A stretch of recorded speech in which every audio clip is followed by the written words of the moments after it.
Welcome. This oracle message is for Gemini, taken from Soul Cards by Deborah Koff-Chapin. The interpretation of this card, the oracle, the message, the connection to the divine comes through the symbology, through the art, through the colors, through the imagery. So I'll interpret it. You might have an interpretation as well. What does Gemini need to know right now? Okay. This whole card is a spiral.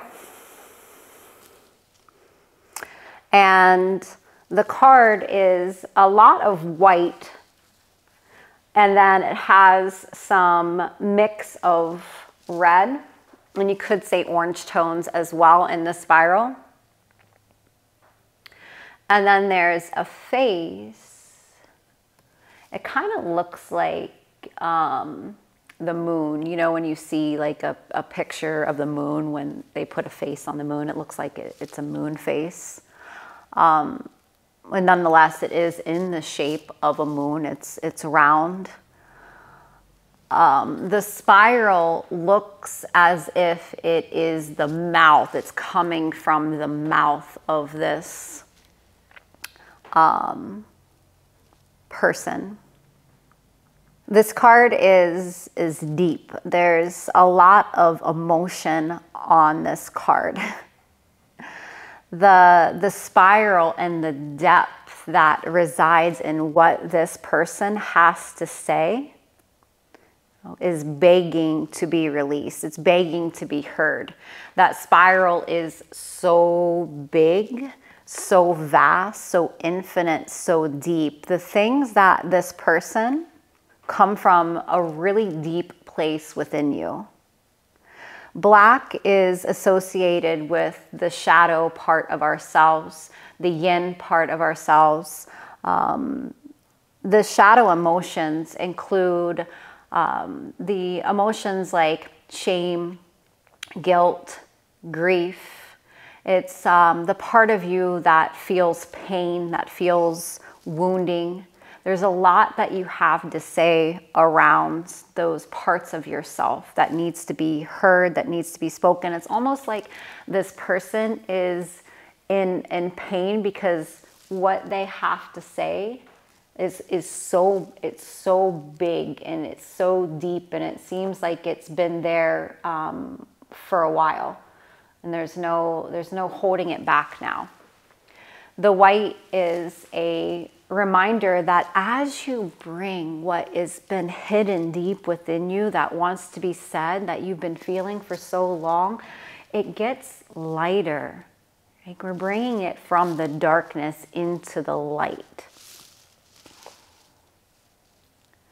The red and the orange color tones around that last spiral is, you know, like it reminds me of the, it goes with the root and the sacral chakra. So, you know, how is your emotional body, and how is like the fundamental ways that you're living? You know, what do you need to say about that? What do you need to say about the fundamental ways that you're living? Like just your everyday life, what you do when you wake up to what you do when you go to bed. Like, are you expressing yourself in a way that that feels supportive to how you feel? What do you need to say? What do you need to say to those people that you are sharing space with, those people that you're working with, those people that you're interacting with every day? There's something inside of you that wants to come out, that wants to be shared. It doesn't want to stay inside anymore.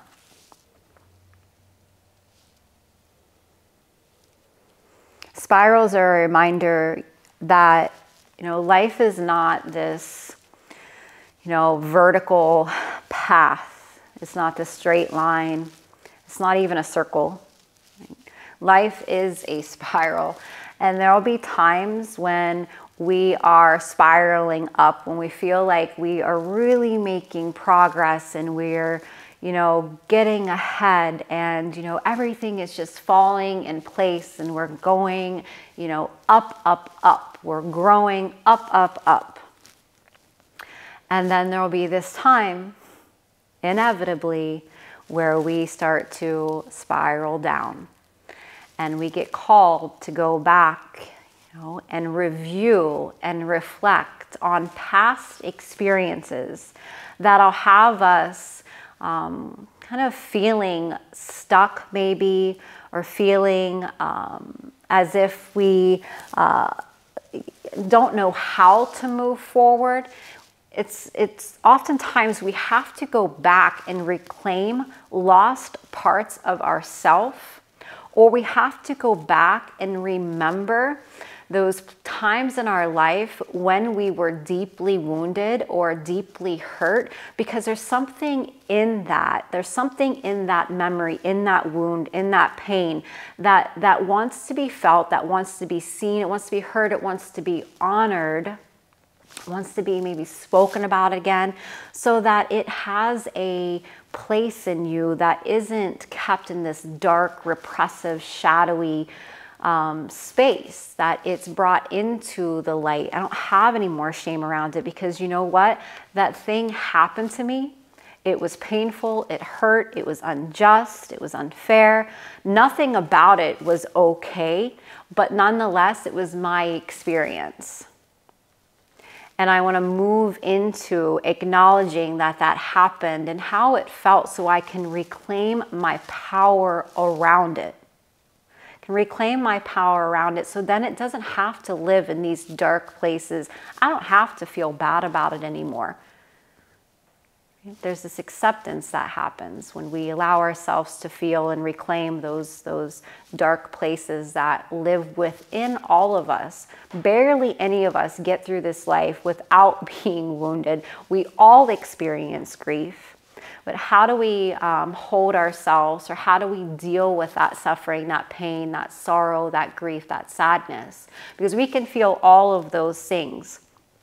And a healthy way to feel all of those things is, holding ourselves in compassionate, nurturing, empathetic, loving ways, rather in a shameful or guilty or repressed, angry, resentful way about it. So I ask you, Gemini, what are you feeling that you're not saying? And is there an opportunity for you to speak your pain, your grief, your suffering, so that you may bring it from the darkness into the light? Thank you. Want more? Become a member today. For $25 a month, you'll receive exclusive content and access to our online library full of classes to take anytime, anywhere.